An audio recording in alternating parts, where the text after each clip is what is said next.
Hello les gars, on se retrouve aujourd'hui pour l'épisode numéro 3. C'est simple, on va principalement parler de truite, de l'ondulante et de conseils pour cette approche en lac d'altitude. La truite, c'est sûrement l'un des poissons les plus représentés à cette altitude, avec quelques salmonidés qui vont apprécier les eaux fraîches et oxygénées. C'est vrai que ces plans d'eau, ils vont offrir de belles possibilités de pêche dans un cadre naturel et majestueux. On va voir ensemble comment capturer les truites de lac d'altitude à l'aide de la cuillère ondulante. On va commencer par différencier des lieux pour bien définir notre sujet. Donc d'abord les lacs de plaine qui sont situés dans des zones de basse altitude, souvent inférieures à 500 mètres, sur des terrains relativement plats. Pour résumer les caractéristiques, ils vont être formés par des processus fluviaux, par des anciens méandres ou des crues, ou alors avec les plaques tectoniques. Ils vont se situer dans des zones où les températures elles sont plus clémentes et ça va favoriser une biodiversité riche, souvent plus grand en surface que les lacs d'altitude,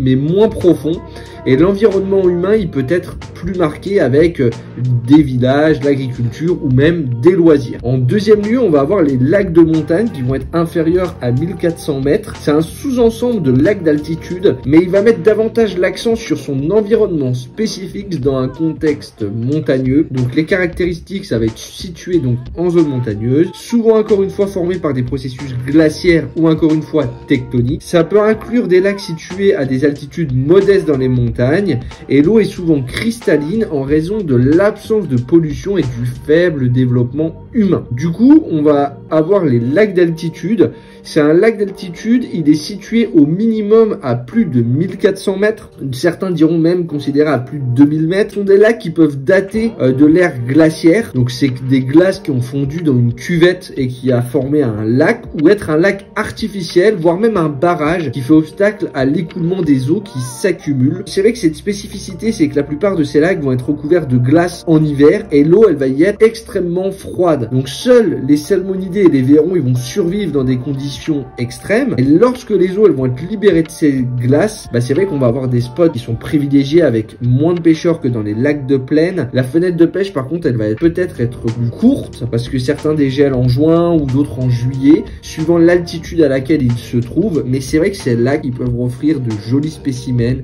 aussi bien en taille qu'en quantité que couleur. Mais voilà, ça se mérite encore une fois. Donc du coup, dans ces lacs, c'est vrai qu'il y a différentes espèces. Donc tout d'abord, les truites, c'est les espèces les mieux adaptées aux lacs d'altitude en raison de leur tolérance au froid et de leurs besoins en eau bien oxygénée. Donc on va avoir la truite fario.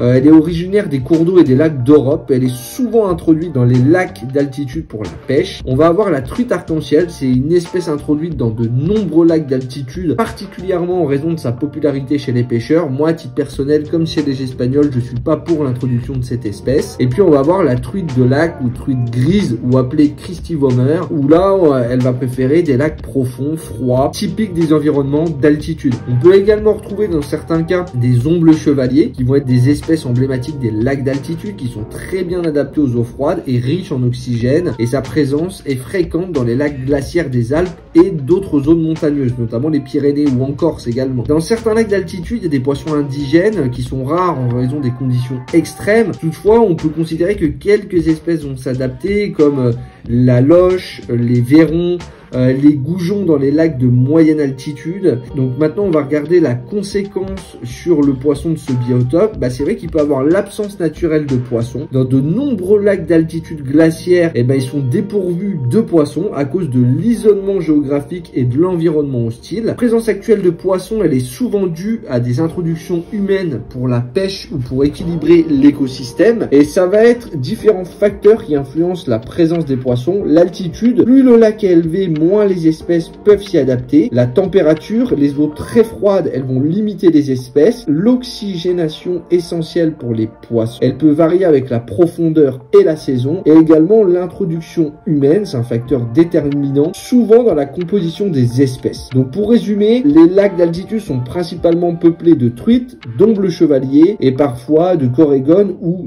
d'autres espèces introduites. Donc par conséquent, c'est vrai que ces milieux vont offrir à la cuillère ondulante vraiment la possibilité de s'exprimer à travers déjà l'eau cristalline et calme Ça va accentuer les signaux visuels, vibratoires et sonores qui vont subir quasiment aucune perturbation et il n'y a aucune portée sans équivalent. Donc, pour résumer, un rayon d'action important, une vitesse de prospection qui fait de la pêche ondulante une mangeuse d'espace et l'attaque, elle survient lors généralement des premiers lancers parce que c'est quelque chose de très agressif. Donc elle n'est pas vraiment adaptée pour pêcher des lacs de petite taille, elle va vite saturer le milieu, mais sur des lacs de grande taille, c'est rapide, c'est vraiment passionnant. C'est vrai que l'ondulante, elle fonctionne quand les truites aussi également font preuve de peu d'agressivité. La pêche à l'ondulante, elle permet donc une prospection assez rapide. Il y a des signaux émis par le leurre qui stimulent l'agressivité des truites et souvent de loin. Ça permet d'accroître son rayon d'action et sa vitesse de prospection.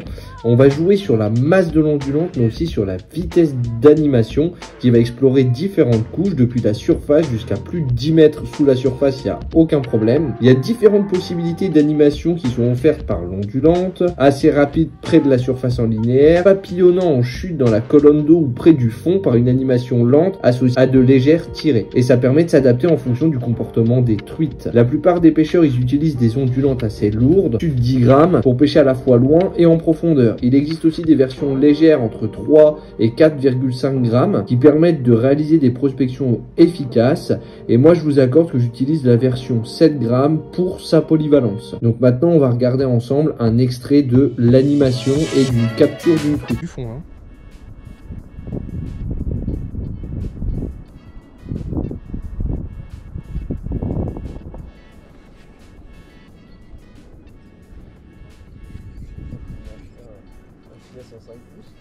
Bah t'as raison hein.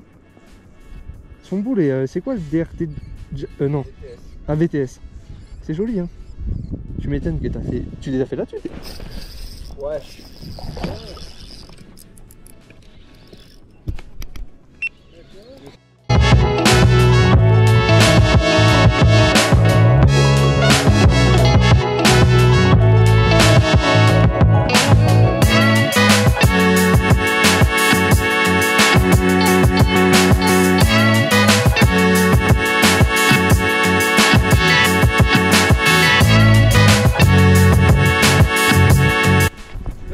La première de ma vie à l'ondulante.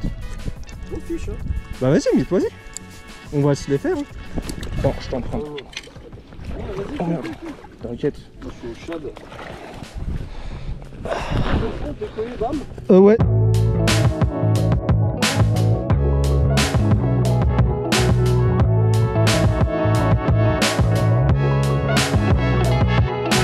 C'est la fin de la vidéo les gars. Bon si t'as aimé, n'hésite pas à partager, à liker. Je te dis à la prochaine pour de nouvelles aventures. Prends soin de toi, bye.